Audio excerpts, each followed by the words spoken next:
Sa pihaks ng kainiton, kaya ko sulungon kay manglabagid Kuya Japon. Kay kung ako ni pawalaan, ako man Japon ang maayawan. By the way, nang labagid Kuya Japon, bisan amo ni ang tagiti kainit. Grab ko ng opportunity nga wala subong practice ni Madam Rara para sa ila recognition. So pagkatapos namon pamahaw, nang laban ako dayon kay para early pa ko matapos. Kay ginatulo ko pa lang amon nga lagong nga gakamang na sa dingding do kahibion ako nga do katulugon nga do ambot do hindi ko maintindihan. Charis.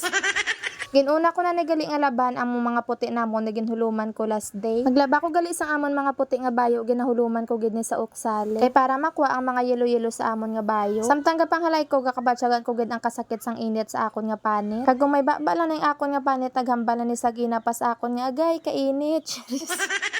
By the way, sa pinakananamian ko nga laban amo ang mga puti. Basta kumpleto lang ko sa ricados para sa mga puti namon maglaba ko. Like sunrocks, powder, oksali, kag fabcon nga surf. Kag ang ginagamit ko gali nga fabcon para sa amon nga mga bayo amo ang surf nga pink. Kaya ang yellow do baho laway.